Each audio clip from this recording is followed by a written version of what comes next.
Hospital का विचार कैसे आया और योजना की शुरुआत। एक घटना जिसने सब कुछ बदल दिया।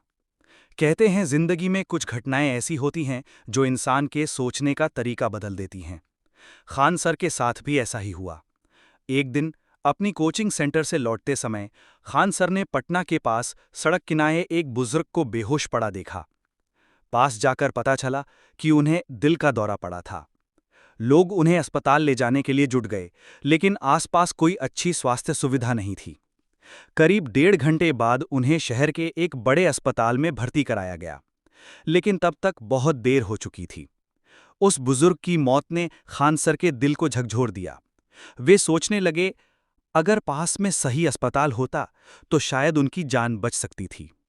यही वो पल था जिसने खान सर के मन में एक बड़े हॉस्पिटल का सपना बो दिया। समाज की स्वास्थ्य समस्याएं।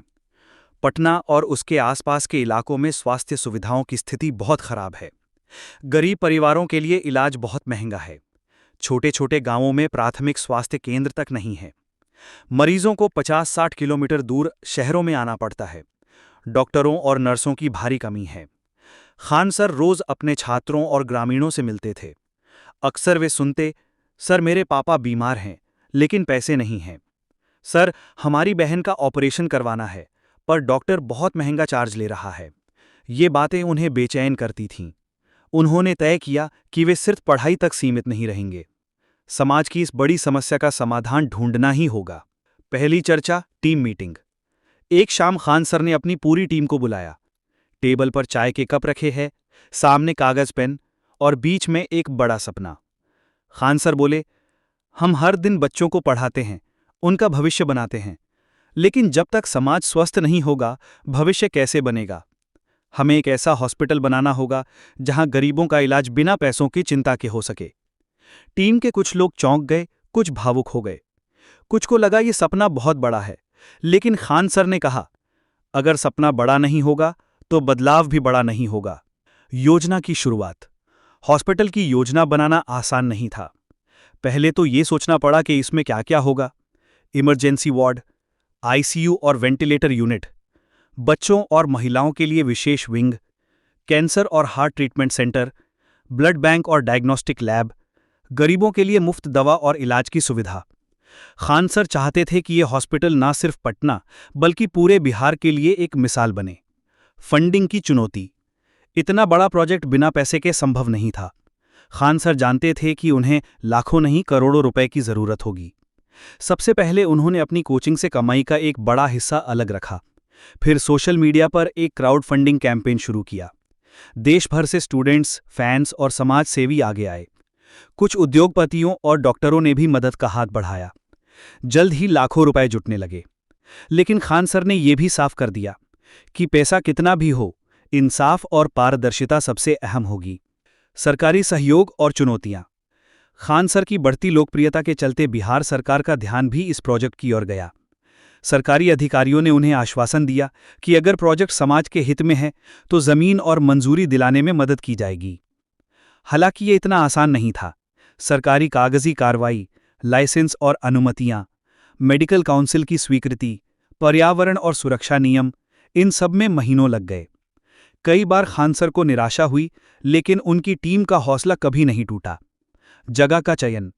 हॉस्पिटल के लिए सही जगह चुनना बहुत मुश्किल था। आवश्यकताएं थीं, शहर से पास लेकिन शोरगुल से दूर, सड़क, पानी और बिजली की सुविधा, गरीब बस्तियों तक आसानी से पहुंच। काफी तलाश के बाद पटना के बाहरी इलाके में 12 एकड़ की जमीन मिली। यही जगह हॉस्पिटल के लिए तय की गई। यहां हर सुविधा मिल सकती थी और आसपास के गांव के लोग भी आसानी से पहुंच सकते थे। नाम का चयन और लोगो। हॉस्पिटल का नाम तय करना आसान नहीं था। टीम ने कई नाम सुझाए, जनसेवा हॉस्पिटल, नई उम्मीद hospital, Khan health research institute. आखिरकार खान सर ने नाम रखा Khan health and research centre, क्योंकि यह सिर्फ इलाज नहीं बल्कि मेडिकल रिसर्च का भी केंद्र बनने वाला था। लोगों का जुड़ाव। जैसे जैसे प्रोजेक्ट की चर्चा फैलने लगी, समाज के हर वर्ग से लोग जुड़ने लगे। डॉक्टरों ने अपनी सेवाएं देने का वादा किया। मेडिकल स्टूडेंट्स ने वॉलंटियर के रूप में काम करने की इच्छा जताई। स्टूडेंट्स और यूट्यूब फॉलोअर्स ने दान भेजना शुरू कर दिया। धीरे धीरे ये प्रोजेक्ट एक सपने से निकलकर हकीकत में बनने लगा। अगला कदम, निर्माण की शुरुआत। जब सारी तैयारियां पूरी हो गईं, खान सर ने अपनी टीम के साथ भूमि पूजन किया। जमीन पर पहला पत्थर रखा गया और काम शुरू हो गया। निर्माण में कई चुनौतियां थीं, लेकिन एक चीज हमेशा कायम रही: गरीबों के लिए मुफ्त और बेहतरीन इलाज का वादा। हॉस्पिटल की योजना और निर्माण की चुनौतियां। नई शुरुआत हुई। पटना के बाहरी इलाके में फैली 12 एकड़ की जमीन पर सुबह की ठंडी हवा, हल्की धूप और खान सर की आंखों में चमक। ये वही दिन था जब Khan health and research centre की नींव रखी गई। भूमि पूजन के बाद खान सर अपनी टीम के साथ उस खाली मैदान में खड़े थे। उनकी आंखों में एक ही सपना था, यहाँ एक ऐसा हॉस्पिटल बनेगा जहाँ गरीब लोग भी दुनिया के सबसे बेहतरीन चिकित्सा सुविधाएं पा सकेंगे। लेकिन ये सपना आसान नहीं था। आगे कई मुश्किलें थीं: पैसे की कमी, कानूनी अड़चनें, तकनीकी चुनौतियां और समाज की बड़ी उम्मीदें। आर्किटेक्ट्स और इंजीनियर्स के साथ पहली मीटिंग। निर्माण की पहली योजना बनाने के लिए खान सर ने आर्किटेक्ट्स, इंजीनियर्स और मेडिकल प्लानर्स की टीम बुलाई। मुख्य आवश्यकताएं तय की गई: 500 बेड्स का multi speciality hospital, 24x7 emergency unit, मुफ्त ओपीडी ब्लॉक, कार्डियक, ऑर्थोपेडिक और cancer wings, medical research labs और ब्लड बैंक्स, डॉक्टर्स और नर्सेस के लिए अलग रेजिडेंशियल ब्लॉक। खान सर ने साफ कहा कि हमें किसी भी तरह का समझौता नहीं करना है। ये हॉस्पिटल गरीबों के लिए है, लेकिन सुविधाएं दुनिया की सबसे बेहतरीन होनी चाहिए। निर्माण की शुरुआत। पहली चुनौती। पहले चरण में जमीन की लेवलिंग और फाउंडेशन का काम शुरू हुआ, लेकिन शुरुआती हफ्ते में ही एक बड़ी समस्या सामने आई। भूजल स्तर बहुत नीचे था और बारिश का पानी जमीन में जम जाता था। इंजीनियरों ने सलाह दी कि ड्रेनेज सिस्टम और वाटरप्रूफ फाउंडेशन पर अतिरिक्त खर्च करना होगा। इससे प्रोजेक्ट की लागत में 2 करोड़ रुपए की बढ़ोतरी हो गई। टीम थोड़ी परेशान हुई, लेकिन खान सर ने कहा कि पैसा जाएगा, लेकिन सुरक्षा और मजबूती पर समझौता नहीं होगा। फंडिंग की दूसरी लड़ाई। निर्माण का काम तेजी से बढ़ाने के लिए नई निवेश की जरूरत थी। खान सर ने अपनी YouTube कम्युनिटी से मदद की अपील की। हजारों छात्रों ने, चाहे 50 रुपए हों या 500, अपनी क्षमता के अनुसार योगदान दिया। कई बड़े उद्योगपतियों और डॉक्टरों ने भी मदद का हाथ बढ़ाया। एक दिन जब खान सर लाइव आए तो उन्होंने कहा कि ये हॉस्पिटल हम सबका होगा। एक एक ईंट में आपके सपनों और दुआओं की ताकत होगी। उनकी ये बात लाखों लोगों के दिलों तक पहुंची। सरकारी नियमों की उलझनें। निर्माण के बीच में ही स्वास्थ्य विभाग और पर्यावरण मंत्रालय की तरफ से कई तरह की आपत्तियां आईं। Fire safety approval, biomedical waste management, multi speciality licence, medical college की मान्यता। हर मंजूरी के लिए कागजी कार्रवाई, मीटिंग्स और दर्जनों दौर सरकार के दफ्तरों में लगाने पड़े। कभी कभी तो लगता था कि ये प्रोजेक्ट कानूनी अड़चनों में फंस जाएगा, लेकिन खान सर की लोकप्रियता और लोगों का समर्थन देखकर कई अधिकारियों ने खुद मदद की पेशकश की। धीरे धीरे हर परमिट मिल गया। डॉक्टरों और विशेषज्ञों की टीम। खान सर का मानना था कि हॉस्पिटल की इमारत जितनी भी बड़ी हो, अगर डॉक्टर अच्छे नहीं होंगे तो उसका कोई मतलब नहीं है। इसीलिए देश भर के नामी डॉक्टरों को बुलाया गया। दिल्ली, मुंबई, चेन्नई और बेंगलोर से विशेषज्ञ, युवा मेडिकल ग्रेजुएट्स के लिए स्कॉलरशिप, ग्रामीण छात्रों के लिए मेडिकल ट्रेनिंग प्रोग्राम। इस टीम में ऐसे डॉक्टर शामिल किए गए जो गरीबों की मदद के लिए समर्पित थे, न कि सिर्फ पैसे कमाने के लिए। तकनीक में कोई समझौता नहीं। खान सर ने हॉस्पिटल के लिए जर्मनी और अमेरिका से अत्याधुनिक मशीनें मंगवाईं। Robotic surgery unit, 4D MRI scanner, cardiac monitoring system, telemedicine और online diagnosis, health data management के लिए AI सिस्टम। वो चाहते थे कि पटना के इस हॉस्पिटल में मरीजों को वही सुविधाएं मिले जो दिल्ली, मुंबई या सिंगापुर में मिलती हैं। समाज की बढ़ती उम्मीदें। निर्माण की प्रगति देखकर लोगों की उम्मीदें बढ़ती जा रही थीं। गांव-गांव में चर्चा होने लगी कि खान सर का हॉस्पिटल बनेगा तो गरीबों को मुफ्त इलाज मिलेगा। अक्सर लोग निर्माण स्थल पर आकर खान सर से मिलते, उनके हाथ पकड़कर दुआएं देते और कहते, सर भगवान आपको लंबी उम्र दे, आप हजारों परिवारों की जान बचाएंगे। खान सर के लिए ये सबसे बड़ी पूंजी थी। मुश्किल समय। महामारी की मार। निर्माण आधा ही हुआ था कि कोविड-19 महामारी ने सब कुछ रोक दिया। मजदूर अपने गांव लौट गए, सप्लाई चेन टूट गई, फंडिंग बंद हो गई। कई महीनों तक काम पूरी तरह ठप पड़ा रहा। लेकिन इसी समय खान सर और उनकी टीम ऑक्सीजन, दवाइयों और हेल्पलाइन सेवाओं से हजारों लोगों की जान बचाने में जुटी रही। महामारी के बाद जब निर्माण दोबारा शुरू हुआ तो समाज का भरोसा और भी गहरा हो चुका था। सपने की रफ्तार।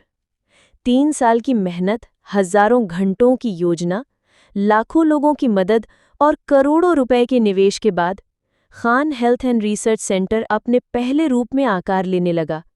मुख्य इमारत खड़ी हो चुकी थी, आईसीयू ब्लॉक तैयार था, डॉक्टरों की टीम जुड़ चुकी थी। अब सिर्फ इंटीरियर मेडिकल इक्विपमेंट्स और रिसर्च लैब्स को तैयार करना बाकी था। नई उम्मीद की किरण। उद्घाटन का ऐतिहासिक दिन। पटना की सुबह आज कुछ अलग थी। Khan health and research centre के बाहर हजारों लोग जमा थे, जैसे कोई त्योहार हो। गेट पर फूलों की झालरें, रंग बिरंगे बैनर और एक बड़े बोर्ड पर लिखा था, आपका स्वागत है Khan health and research centre. स्वास्थ्य सबके लिए, मुफ्त इलाज सबके लिए। मीडिया, पत्रकार, छात्र, आम लोग और शहर के कई बड़े डॉक्टर इस भव्य उद्घाटन में शामिल होने पहुंचे। हर चेहरा मुस्कुरा रहा था, हर आंख में एक ही उम्मीद थी कि अब पटना में भी गरीबों को बेहतरीन इलाज मिलेगा। खान सर का भावुक भाषण। स्टेज पर खड़े खान सर के हाथ में माइक था, लेकिन आवाज थोड़ी भारी थी। उनकी आंखों में आंसू थे। उन्होंने कहा, जब मैंने ये सपना देखा था, तब कई लोगों ने कहा था कि इतना बड़ा प्रोजेक्ट असंभव है। लेकिन आज ये सपना आप सबके आशीर्वाद और दुआओं से हकीकत बन चुका है। ये हॉस्पिटल सिर्फ मेरा नहीं है, ये हम सबका है। यहां अमीर, गरीब, जात पात, धर्म, संप्रदाय कोई फर्क नहीं करेगा। जो भी यहां आएगा उसे इलाज मिलेगा, मुफ्त दवा मिलेगी और सबसे बढ़कर इंसानियत मिलेगी। पूरा मैदान तालियों की गड़गड़ाहट से गूंज उठा। लोग खड़े होकर खान सर को सलाम कर रहे थे। हॉस्पिटल की पहली झलक। उद्घाटन के बाद लोग अंदर गए। हॉस्पिटल का नजारा देखकर सब दंग रह गए। चमचमाते साफ सुथरे इमरजेंसी वार्ड्स, अत्याधुनिक operation theatre, 4D MRI, robotic surgery unit और टेलीमेडिसिन, 500 बेड्स की आरामदायक व्यवस्था, मुफ्त फार्मेसी और ब्लड बैंक, रिसर्च लैब्स जहां नई दवाओं पर काम शुरू होना था। हॉस्पिटल के हर कोने में समर्पण और आधुनिक तकनीक का मेल था। मरीजों के लिए नर्सेस की विशेष टीम, रात दिन मौजूद डॉक्टर और ऑनलाइन हेल्थ ट्रैकिंग की सुविधा भी उपलब्ध थी। पहला मरीज। एक भावुक कहानी। उद्घाटन के बाद रिसेप्शन पर एक बुजुर्ग महिला आई। उनकी उम्र करीब 65 साल थी। चेहरे पर थकान, आंखों में दर्द और हाथों में रिपोर्ट्स का एक पुराना फाइल। रिसेप्शनिस्ट ने उनका नाम पूछा। महिला ने धीरे से कहा, मेरा नाम कमला देवी है। पता चला कि कमला देवी के दिल की एक नस ब्लॉक हो चुकी थी। बेटा रिक्शा चलाता था। घर की हालत बहुत खराब थी। कई महीनों से इलाज टल रहा था, क्योंकि बड़े अस्पतालों की फीस वे नहीं उठा सकते थे। जब डॉक्टर ने उनका चेकअप किया तो तुरंत ऑपरेशन की सलाह दी। खान सर को जब यह पता चला तो वो खुद कमला देवी से मिलने पहुंचे। खान सर ने कहा, मां, आपको चिंता करने की जरूरत नहीं है। आपका इलाज, आपकी दवाइयां, सब कुछ यहां मुफ्त होगा। आप सिर्फ अपनी सेहत पर ध्यान दीजिए। यह सुनकर कमला देवी की आंखों में आंसू आ गए। उन्होंने हाथ जोड़कर कहा, बेटा, भगवान तुम्हें लंबी उम्र दे। आज पहली बार कोई अस्पताल पैसे से पहले इंसानियत की बात कर रहा है। ऑपरेशन की सफलता। अगले दिन कमला देवी का ऑपरेशन किया गया। देश के बेहतरीन कार्डियक सर्जन की टीम ने 3 घंटे तक मेहनत की। ऑपरेशन पूरी तरह सफल रहा। जब कमला देवी को होश आया तो उनके पास खड़े खान सर ने हाथ पकड़कर कहा, मां, अब आप बिल्कुल ठीक हो जाएंगी। इस भावुक पल को देखकर पूरा वार्ड तालियों से गूंज उठा। खबर सोशल मीडिया पर फैल गई। लोगों ने लिखा, पटना का पहला हॉस्पिटल जहां इलाज से पहले इंसानियत मिलती है। समाज पर पहला असर। कमला देवी की कहानी ने पूरा बिहार हिला दिया। हजारों लोग हॉस्पिटल आने लगे। गरीब परिवार जो पहले इलाज के लिए दर दर भटकते थे, अब सीधे यहां आते। मुफ्त ओपीडी की वजह से हर दिन 1200 से ज्यादा मरीज देखे जाते। दूर दराज के गांवों से एम्बुलेंस सेवाएं चलाई गईं। बच्चों, महिलाओं और बुजुर्गों के लिए अलग अलग हेल्थ प्रोग्राम शुरू हुए। पटना के अखबारों में हेडलाइन बनी, खान हेल्थ सेंटर, गरीबों के लिए नई उम्मीद की किरण।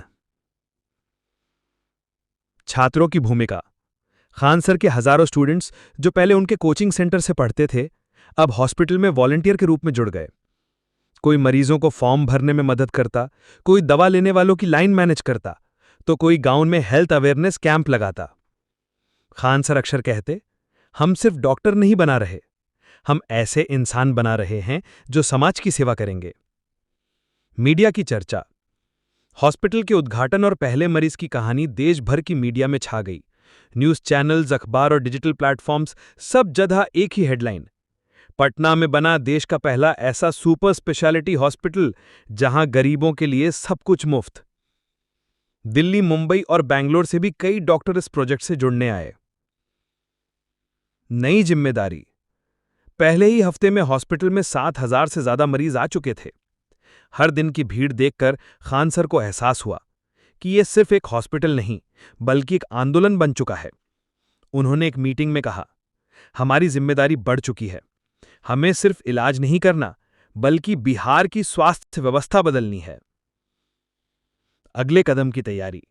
उद्घाटन के बाद खान सर ने हॉस्पिटल के साथ साथ मोबाइल मेडिकल यूनिट्स, मुफ्त कैंसर स्क्रीनिंग प्रोग्राम्स और गांव में हेल्थ अवेयरनेस कैंप्स की योजना बनाई। अब Khan health and research centre सिर्फ पटना तक सीमित नहीं था, यह पूरे बिहार के लिए एक जीवनदान केंद्र बन चुका था।